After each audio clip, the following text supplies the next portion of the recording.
Welcome back to the deep dive. I have to be totally honest with you right up front. I am nursing a bit of a hangover today, and not the fun kind that involves cheap tequila and bad decisions. Let me guess. It's the existential kind. It is entirely the existential kind. I mean, I'm still trying to recover from our last conversation, the deep dive on the Kessler syndrome. Yeah, that was a heavy one. Heavy is a massive understatement. We spent an entire hour establishing, with terrifying data, I might add, that humanity is effectively trapping itself on Earth. The orbital mechanics don't lie. Right. We looked at the charts on space debris, the chain reaction of colliding satellites, and the conclusion was that we are building this cage of hypervelocity junk around our planet. We're locked in, no Mars colonies, no escape, just us and a ceiling of deadly shrapnel. I've literally been walking around all week looking up at the sky and feeling just incredibly claustrophobic. It's a completely valid reaction. The data on orbital decay and collision probabilities is undeniable. It paints a very bleak picture of our physical reality. But because I hate leaving you in a state of absolute despair, I actually have a proposition for you today. A proposition or a distraction? Let's call it a good news, bad news scenario. Okay. I really need the good news first. Please give me something hopeful. The good news is that the cage of space debris, the Kessler syndrome, it might not actually be real.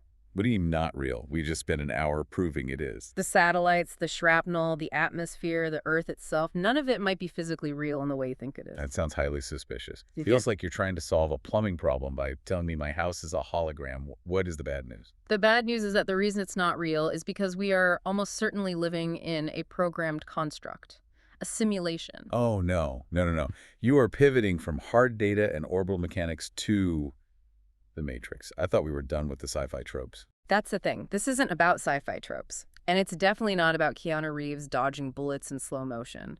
Today, we aren't talking about Philosophy 101 or, stoner thoughts in a dorm room at 3 a.m. Okay, then what are we talking about? We're talking about hard physics, statistical probability, and academic papers that act as literal receipts for the nature of our reality. Receipts. You have receipts proving that reality isn't real. I have receipts, I have peer-reviewed papers. Today, for everyone listening, we are going to look at the code behind the curtain. We're going to talk about why information actually has mass, why the speed of light is just a processor limit, and why the universe seems to be optimizing itself exactly like a video game engine. Okay. I am skeptical. I am extremely skeptical right now. But if we're going to question the fundamental nature of existence, we might as well do it thoroughly. So where do we even start with something this massive? Do we start with the physics? We start with the logic. Before we get into the heavy physics, we have to look at the statistics. Because long before we started finding physical clues in the lab, the math strongly suggested we weren't real. This is the argument that completely changed the landscape of this whole discussion back in 2003. It comes from an Oxford philosopher named Nick Bostrom. Right, the simulation argument. Right. I feel like I've heard the term thrown around at dinner parties, usually followed by someone saying, dude, what if? But walk me through the actual logic here. It's not just a wild guess, is it? No, it's a formal logical proof. Bostrom proposed what he called a trilemma. He argued that one of three propositions absolutely must be true. Not might be true, but logically, based on probability, one of these three has to be the case. Okay, lay them on me. What is behind door number one? Proposition 1 is the extinction proposition. This suggests that the fraction of human-level civilizations that reach a post-human stage is very, very close to zero. Posthuman meaning what exactly? Like cyborgs? In the specific context, it means a civilization that has matured enough to possess massive, incomprehensible computing power. We're talking about planetary scale computing. Like turning a whole moon into a hard drive. Exactly. The ability to build computers so powerful that they can run ancestor simulations, meaning simulations of their own history that are so detailed they're indistinguishable from base reality. And Proposition 1 says nobody ever makes it that far. Right. This is the depressing option. It implies there is a great filter out there. It means that every single time a civilization gets close to the level of technology where they could simulate a universe, they end up destroying themselves. So we're talking nuclear war. Nuclear war, engineered pandemics, uncontained artificial intelligence, gray goose scenarios with nanotechnology, or just plain old ecological collapse. Which we are definitely flirting with. Exactly. The argument is that high technology is inherently unstable. You always invent the tools of your own destruction before you invent the tools to simulate reality. So civilizations die out before they get the keys to the cosmic server room. So option 1 is that we are doomed to extinction before we get the cool tech. That tracks perfectly with my mood from the last deep dive. What is option 2? Proposition 2 is the abstinence proposition. This assumes that advanced civilizations do actually survive. They pass the great filter, they become posthuman gods with practically infinite computing power. But they simply choose not to run simulations. Why wouldn't they? If you could literally simulate history, wouldn't you want to? Even just for research purposes. To see what really happened to the dinosaurs, or how the pyramids were built, or who really killed JFK. You would think so, but Bostrom suggests there could be very strict ethical reasons. Think about human history for a second, like really think about it. It's dark. Very dark. The Black Death, the World Wars, slavery, the absolute relentless heartbreak of the human condition. Yeah, it is a lot of suffering. Right. So a highly advanced, highly ethical civilization might look at that history and say, it is fundamentally immoral to create conscious, feeling beings just to watch them suffer in a simulation. They might view it as torture. Like playing a game of The Sims. But The Sims can actually feel pain. That would be sadistic. Exactly. Or maybe there are cosmic norms, laws agreed upon by advanced civilizations across the galaxy that strictly forbid creating simulated consciousness. Or maybe they're just bored by us. Mm. Maybe a post-human civilization is so advanced that simulating primitive bipedal apes like us is about as interesting as simulating a bacteria culture is to us. That's a great point. Or there's the risk factor, termination risk. What does that mean? Well, if they start running massive simulations, maybe they're afraid that their own creators, assuming they might be in a simulation themselves, will shut them down for hogging too much bandwidth. So option 2 is basically they have the power to do it, but they abstain. All right. So we have everyone dies, or everyone is too moral or too bored to bother. What is the third door? Proposition 3 is the simulation proposition. If civilizations don't go extinct and they don't universally abstain from running simulations, then the fraction of all people with our kind of experiences who are living in a simulation is very close to 1. Wait, close to 1? As in 100% certainty? Statistically, yes. This is the numbers game. Think about the math here.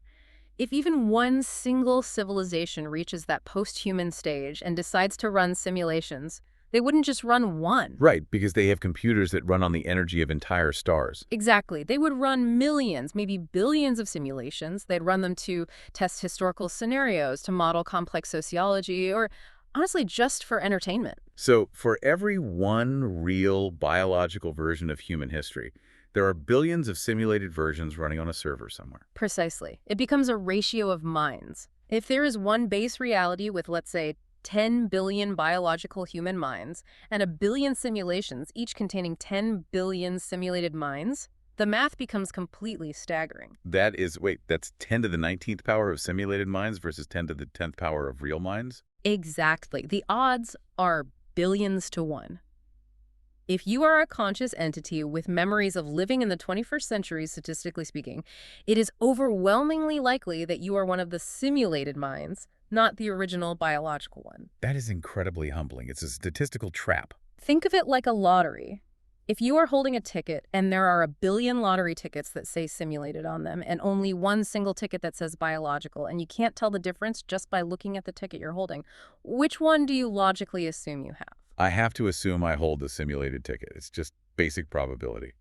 But this whole trilemma relies on a really huge assumption, doesn't it? It assumes that a computer can actually generate a mind, that the us inside a computer would actually feel like us. You've hit the nail on the head. That is the concept of substrate independence. It's the core philosophical requirement for this whole theory to work. The idea is that consciousness is computable. Meaning my brain is just a really wet, fleshy computer? Basically. The idea is that your subjective experience, the redness of a rose, the bitter taste of your morning coffee, the feeling of anxiety you're having right now about the Kessler syndrome that isn't magic tied specifically to carbon atoms, it's just information processing. So if you replicate the pattern of the neurons, the exact software of the brain, it doesn't matter if it's running on meat or if it's running on silicon. Exactly. If the input and the processing are exactly the same, the output experience is exactly the same. If we map your brain perfectly to a silicon chip, the conscious output is still you. You wouldn't know the difference. So if the math works, and if consciousness is just code, The overwhelming odds are that I am not real. I am an NPC. Well, you're a player character, presumably, since you have agency. But yes, you would be digital. But okay, that's just statistics. Statistics are fun and they make for great thought experiments, but you can prove almost anything with enough assumptions. You promised me physics. You promised me receipts that I can actually look at. And I intend to deliver. Let's move from the abstract math to the physical evidence. Because in the last few years, we have started seeing things in the lab that look suspiciously like computer code. We need to talk about infodynamics. Infodynamics. I know thermodynamics. What is infodynamics? Think of it as the weird digital cousin of thermodynamics. This field has been heavily driven by the work of Dr. Melvin Vopson from the University of Portsmouth. He published a paper recently in 2023 that really shook up the physics world. He started with something called the mass-energy information equivalence principle. Wait, mass and energy, that's Einstein, right? E equals mc squared.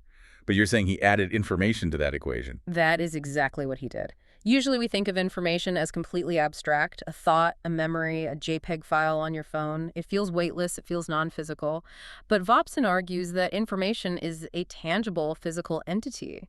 A bit of data, a 1 or a 0, actually has a finite measurable mass. Just to be incredibly clear here, you are saying a bit, a piece of computer code, weighs something. It is infinitesimally small. We're talking about roughly 3 times 10 to the negative 41st power kilograms at room temperature. But it is there. Vopson argues that information is literally the fifth state of matter, alongside solid, liquid, gas, and plasma. So my hard drive actually gets heavier when I fill it up with files. In principle, yes. If you take a totally blank drive and format it, wipe it clean, it is physically lighter than when it is packed full of 4K movies and massive spreadsheets. That is wild. I mean, my brain is rejecting that. But okay, let's follow it. Where does that lead us? It leads to a terrifying projection that Vopson calls the information catastrophe.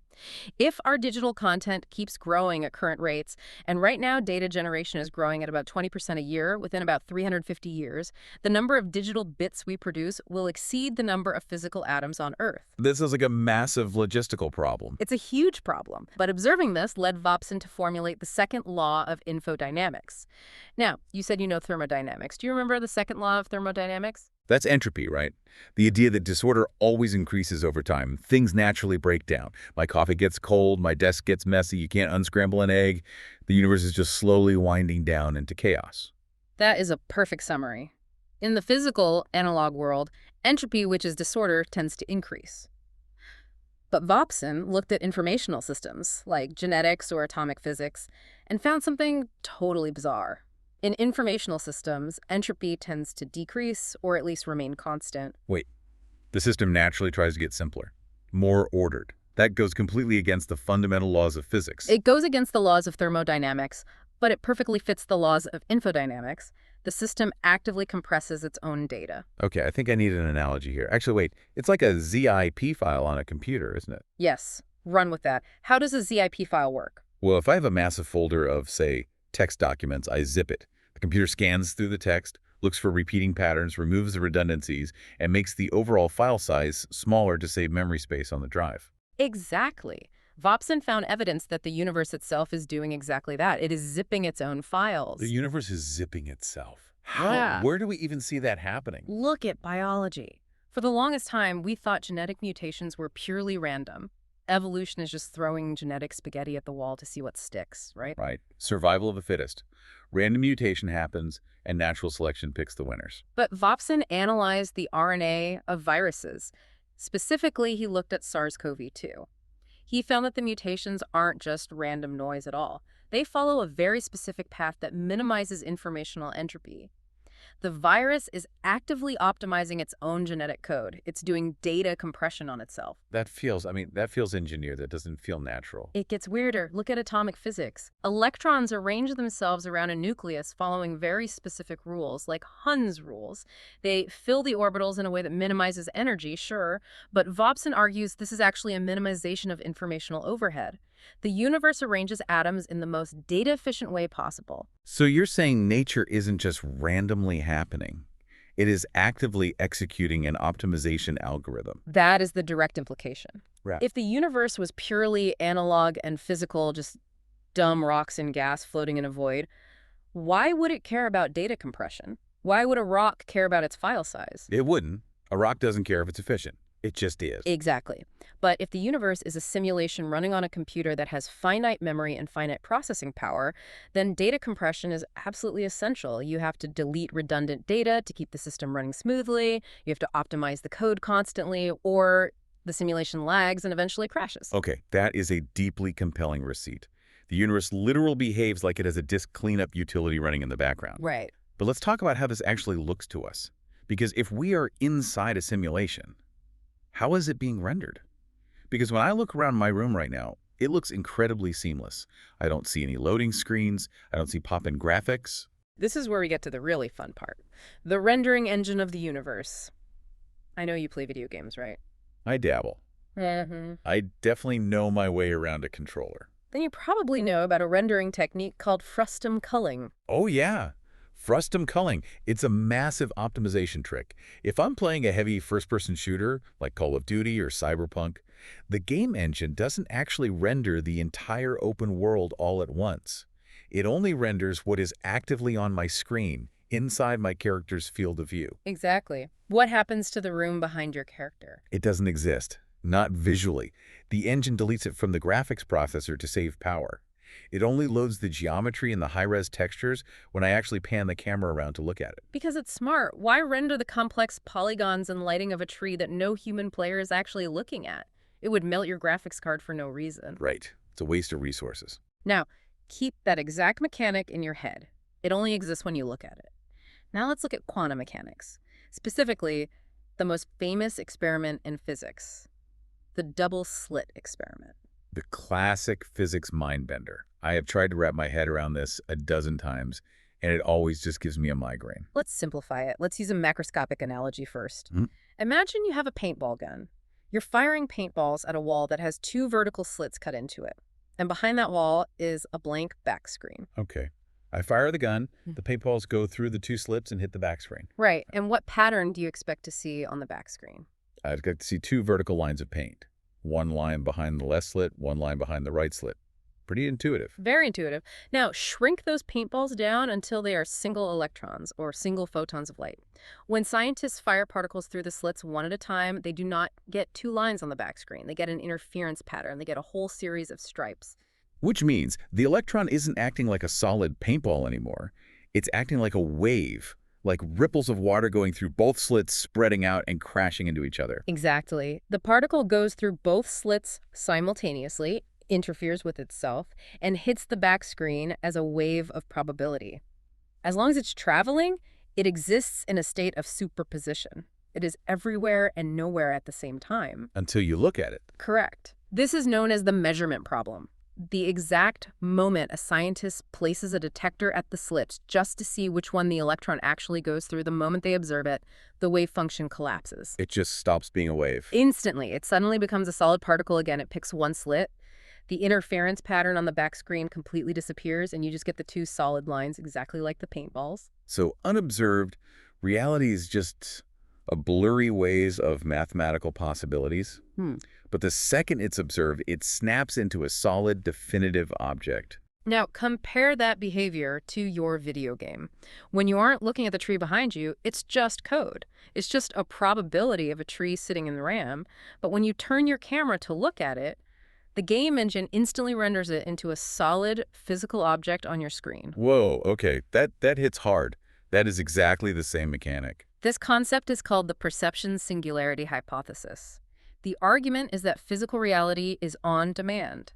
The universe economizes its processing energy by only rendering phenomena that are actively being perceived by a conscious observer. So let me get this straight. If I am standing in an empty room and I close my eyes, you're saying the room is literally gone. Physically, maybe. Informationally, it is still there in the server's memory, but the universal GPU isn't drawing it. The server hasn't bothered to render the photons bouncing off the walls because there is no player camera active to receive them. That makes the observer effect in physics makes so much more sense. I mean, scientists have been banging their heads against the whiteboard for a century trying to explain why the simple act of observation changes physical reality. They've come up with many worlds theories, multiverse splitting, all sorts of complex math, but you're saying it's just basic resource management. It explains the anomalies that classical physics just can't handle. Classical physics demands that the moon is physically there whether you look at it or not. Quantum mechanics says, well, it's a probability wave until measured. Simulation theory just cuts through the noise and says the moon is a high-resolution texture map that only loads into the RAM when you look up at the night sky. I am honestly starting to feel like I'm experiencing system lag just thinking about this. Funny you should mention lag, because that brings us directly to the hardware limits of the universe. Think about it. If this universe is running on a computer, that computer has a processor, and every processor has a maximum clock speed. Okay, so what is the clock speed of our The universe? speed of light. Hold on. The speed of light is a fundamental physical constant. It's just how fast photons travel through a vacuum. 299,792,458 meters per second. Right, but ask yourself, why is it finite? What do you mean? In a purely physical, continuous, infinite universe, why can't you move something instantly? Why is there a hard cosmic speed limit on how fast anything can happen? If I have an incredibly strong stick that is a light year long and I push my end, why doesn't the other end move instantly? I always just assume that's just the nature of stuff. It's just how fast things can go before physics breaks. But in a simulation, the speed of light acts exactly like a system bus latency or a processor clock speed. Information cannot travel from one point on the map to another point faster than the processor can update the adjacent cells on the grid. Oh, wow. So light speed is literally just the refresh rate of the universe. Essentially, yes, it is the cosmic server lag. Think of reality as a massive grid of data cells. For an event in cell A to have an effect on cell B, the central processor has to calculate that interaction. There is a maximum speed at which that calculation can propagate across the grid. And if you try to push a ship or information faster than that refresh rate, You would crash the system, you violate causality. The processor physically cannot update the state of the universe any faster than the speed of light. That's why time slows down for objects moving close to light speed. The processor is struggling to render your movement and update your local time simultaneously.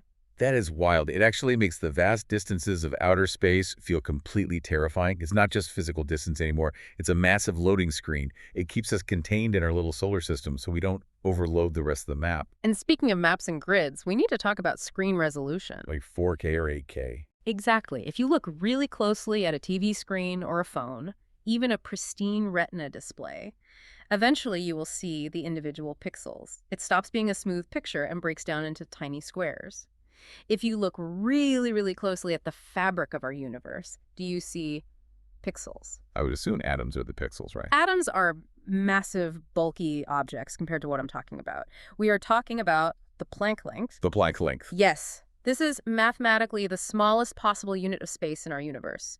Physics tells us that you physically cannot measure anything smaller than the Planck length.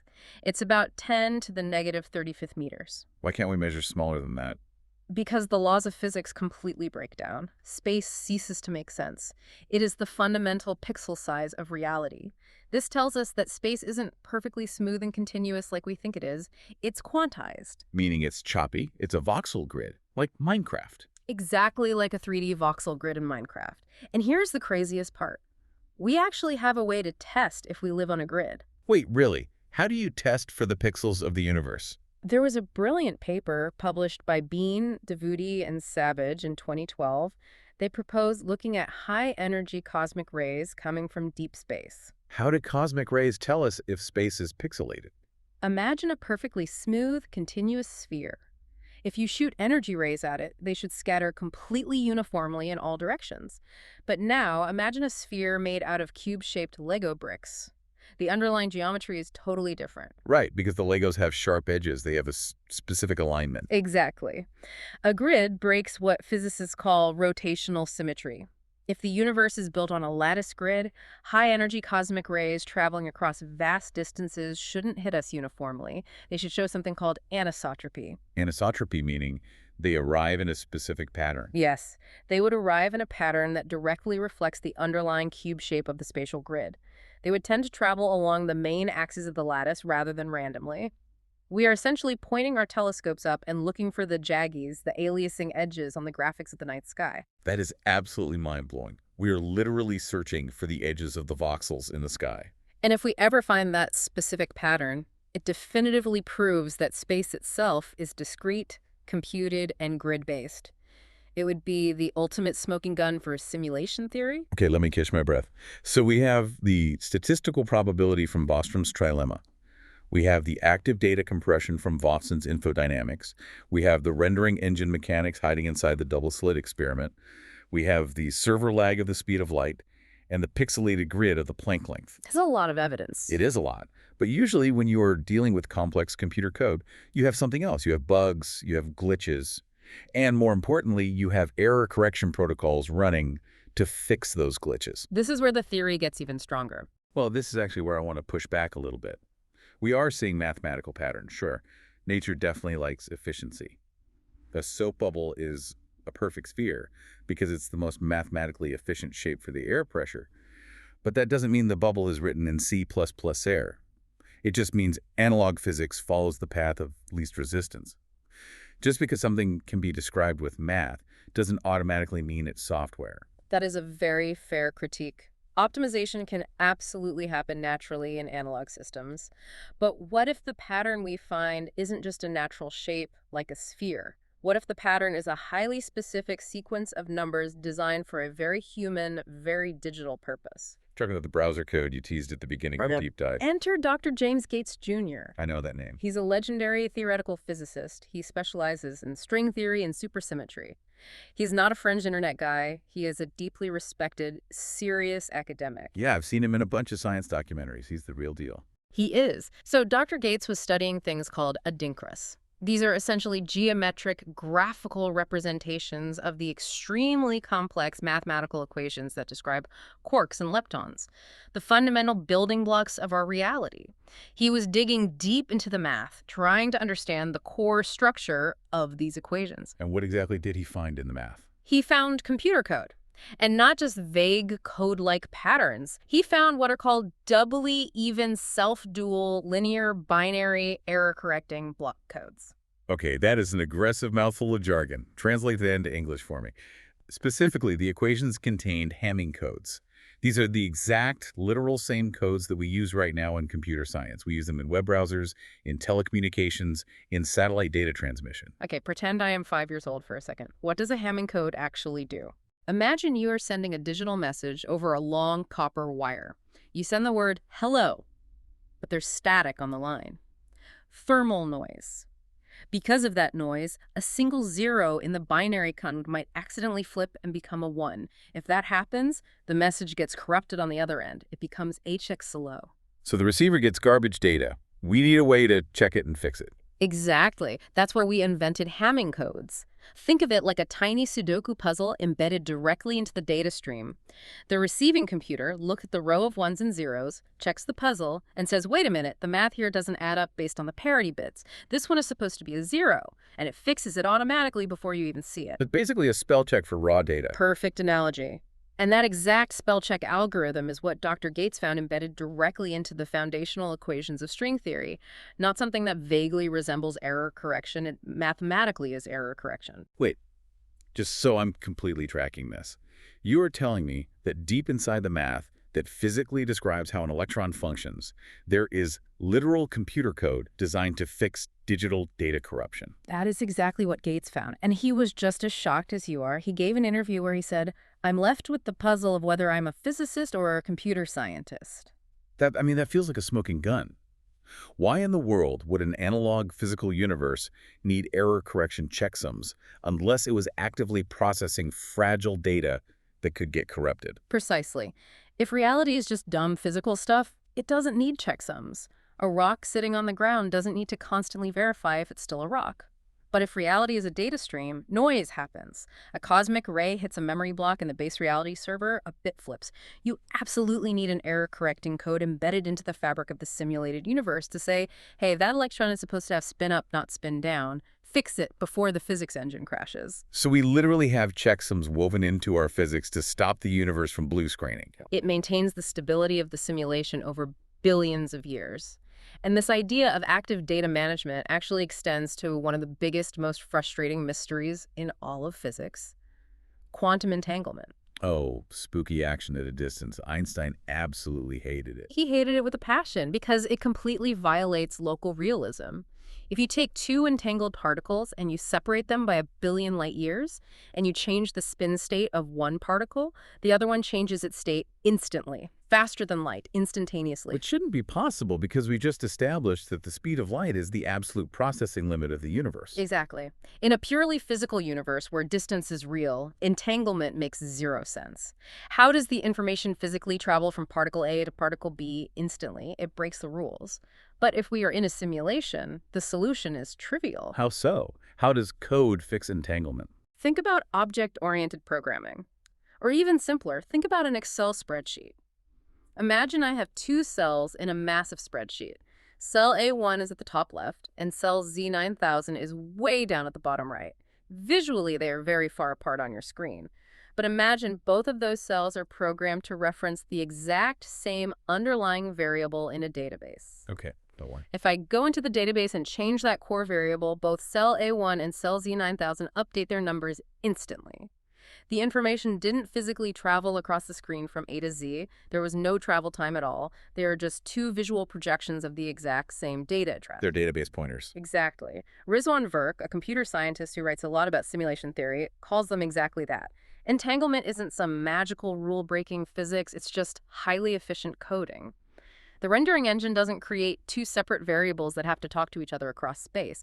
It just points two discrete objects to the exact same memory address. So when scientists alter an entangled particle, they aren't breaking the speed of light. They're just bypassing the spatial interface entirely and hitting the root database directly. That's the theory. And this connects beautifully to the holographic principle in physics, specifically the ADAS-CFT correspondence. Which is what exactly?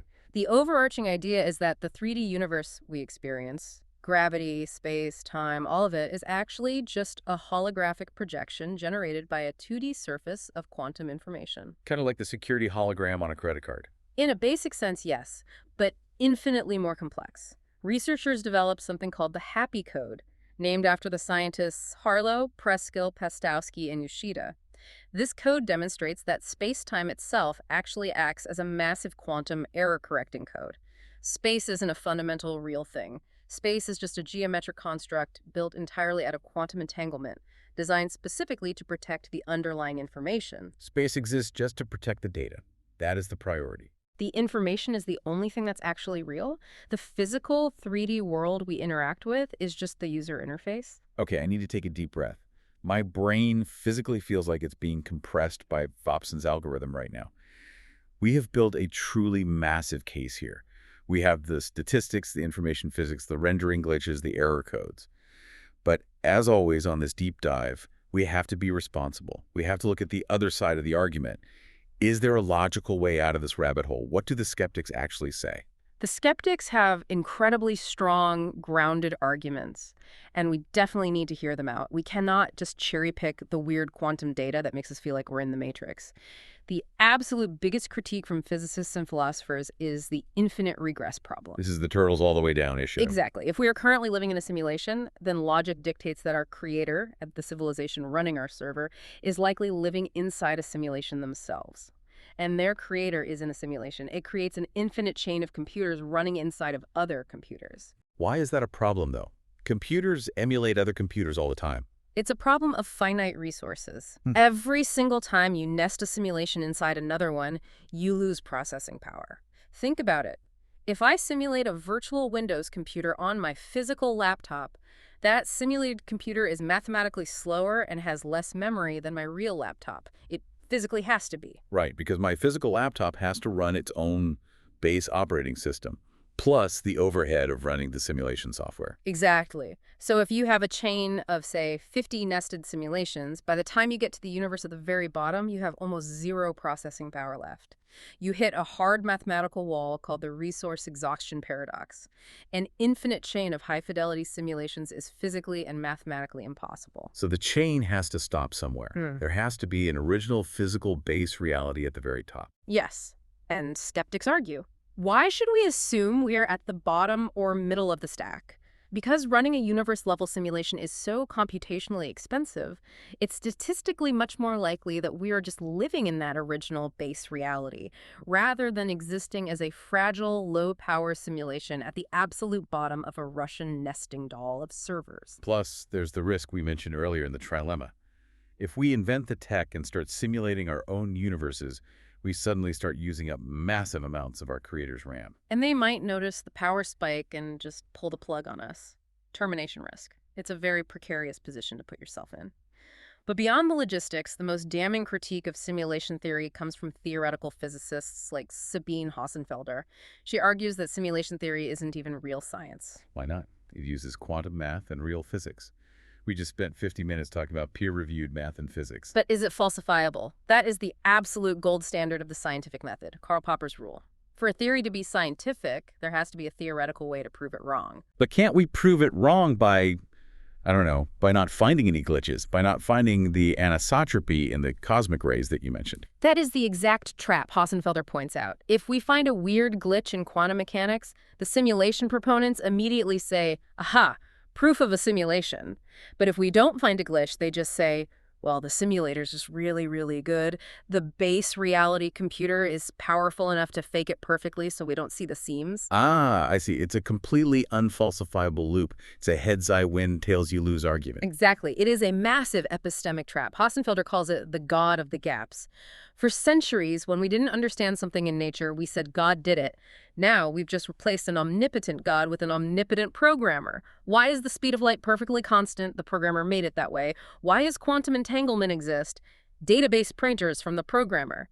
It explains literally everything, which scientifically means it explains nothing. It essentially stops human curiosity. Instead of searching for the deep, complex physical reason why a particle behaves a certain way, you just throw your hands up and blame the code. It's intellectual laziness disguised as a grand theory. That is the inherent danger. And there's a huge technical math problem, too. Standard physics, as we observe it, relies heavily on continuous math, calculus, smooth, unbroken curves of space and time. But computers strictly use discrete math, binary zeros and ones. Trying to build a universe that perfectly mimics continuous space out of discrete, chunky bits is incredibly difficult. It's very hard to make quantum mechanics work on a pixelated grid without cheating the math or breaking fundamental symmetries that we know exist. So the skeptic's bottom line is basically, it's a really fun thought experiment, but ultimately it's a scientific dead end. It's just modern mythology for the digital age. That is their firm stance. And it's a completely valid one. We haven't definitively found the spatial pixelation yet. We haven't observed the anisotropy in the cosmic rays with enough certainty to declare victory. Until we find a true, undeniable glitch that cannot be explained by any other physical model, this is all just a very sophisticated, math-heavy hypothesis. But you have to admit, it's a hypothesis that connects an awful lot of totally disparate dots. It absolutely does. It effortlessly connects the observer effect, the speed of light limit, the error codes hidden in string theory, and the weird decreasing entropy of genetic information. It offers a unified theory for anomalies that classical material physics still severely struggles to reconcile. So after all the math, the philosophy, and the skepticism, where does that leave you and me? It leaves us with a very practical question. If we assume for a moment that this is a simulation, what is the actual purpose of it? To test historical outcomes. To see if humanity destroys itself with AI. Sure. Or maybe to solve the Kessler syndrome for the people running the server upstairs. Maybe. Data generation is a solid bet. Or maybe it's just for entertainment. That is honestly a terrifying thought. We are just reality TV for hyper-advanced, posthuman beings. Which naturally leads to my final piece of advice for you and for the listener, a simulation survival strategy, if you will. A survival strategy for living in the Matrix. Okay, I am definitely listening. What do I do? If we are indeed living inside a simulation, and the primary purpose of this simulation is either novel data generation or pure entertainment, the absolute most dangerous thing you can possibly be is boring. Boring, really. That's the big threat. Think about how you use your own computer. If you have a massive file on your hard drive that you never open, a file that provides no new data, that does nothing interesting at all, what do you do when your computer inevitably runs low on storage space? I highlight it and I hit delete. I need this space for a new game or something. Exactly. You delete the redundant, boring files to free up RAM and storage. So if you want to ensure your continued existence in the simulation, Be interesting, be highly unpredictable, generate novel data, live a life that the architects upstairs wouldn't ever want to delete. Don't be boring. I think I can actually manage that. Yeah. That is a philosophical takeaway I definitely was not expecting from an hour of quantum physics.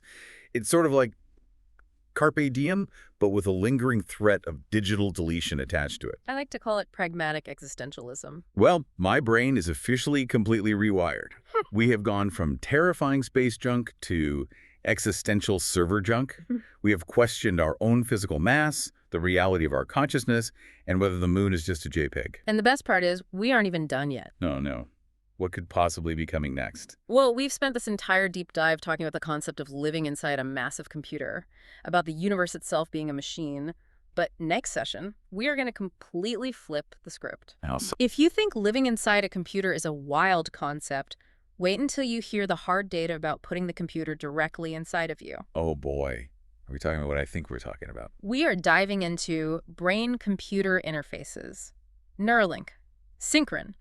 We're going to look at the actual receipts on the literal physical merging of human wetware with digital hardware.